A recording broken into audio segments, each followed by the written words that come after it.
Hello and welcome to another edition of the Stench of Truth.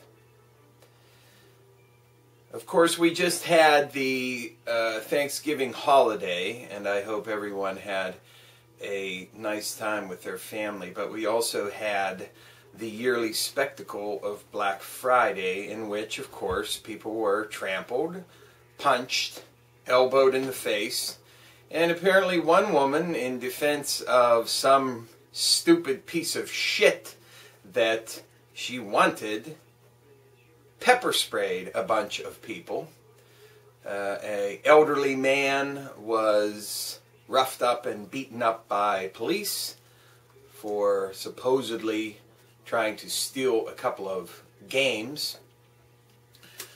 Now, the one thing that I would like to say in regards to this entire Black Friday nonsense and the entire consumerist spectacle surrounding Black Friday and how this has led to this perpetuation of the consumerist ideology surrounding Christmas is that if everybody would just stay the fuck home and not go to the fucking stores, would not have the kind of spectacle that we have every year, which is a complete joke. It's not bad enough that the police pepper spray, beat up, and arrest people who are simply going about the business of expressing their constitutionally protected rights.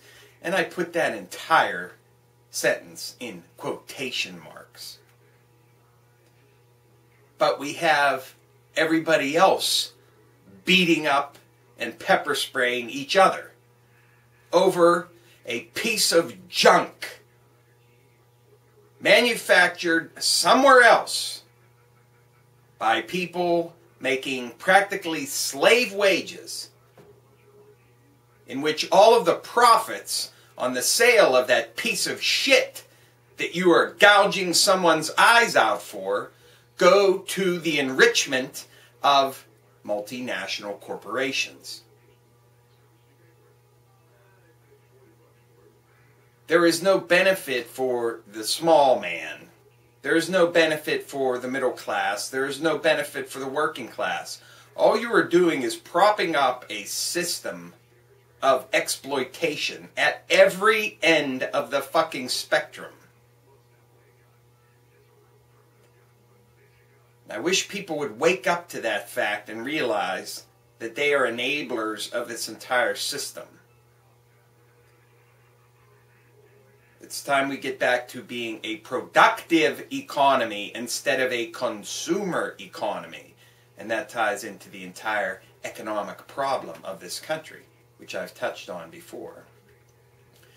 One other note of interest is the NATO helicopter attack on Pakistan and the Arab League preparing for sanctions against Syria, which of course was a prelude to activity with Libya.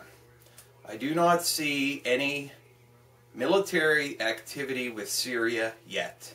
And if I'm wrong, I'm wrong. But I just don't see it happening. I think people are weary of this, and I think that because we have the emphasis being placed on the lunatic, ludicrous election in this country, that we're not going to see any outright military action against Syria. So even though there is a lot of pressure there, and there does seem to be movement in that direction, I do not see that happening anytime soon. And the same goes for Iran. But Pakistan is another matter here. We have had continuous strained relations with this country because, after all, we're not at war with Pakistan, supposedly, and yet we are firing fucking drones into Pakistan over and over and over again, raining death from the fucking skies. Cross-border actions, like the supposed raid on the supposed man supposedly identified as Osama bin Laden, which of course was an entire charade.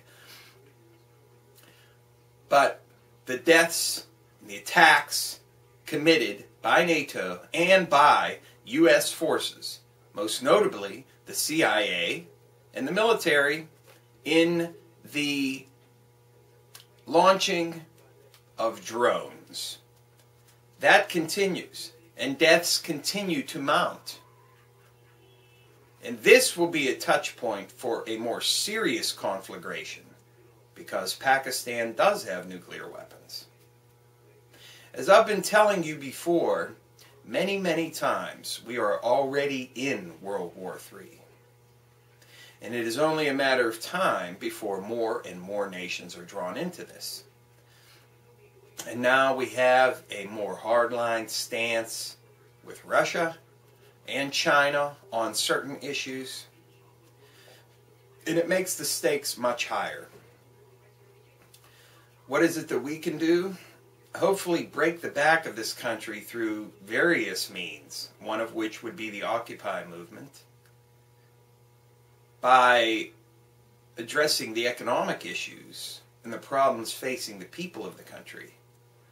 One might see a result where people are more focused on making their lives better rather than projecting our military might in imperial fashion outside of the country, because after all, this is a tried and true technique of people who are failing at home to provide for the people, to give them some hope for their own economic future and for their own security at home.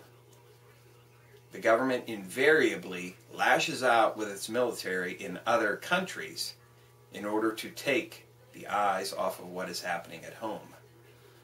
So if we were to effect change here, that would certainly go a long way to affecting the imperialist mentality of invading, bombing, and droning all of these other countries, which result in the death of innocent fucking victims. It always happens. And the mentality of acceptable collateral damage is nonsense. Because if there is one innocent life taken, it is one innocent life too many. Thank you. Good day.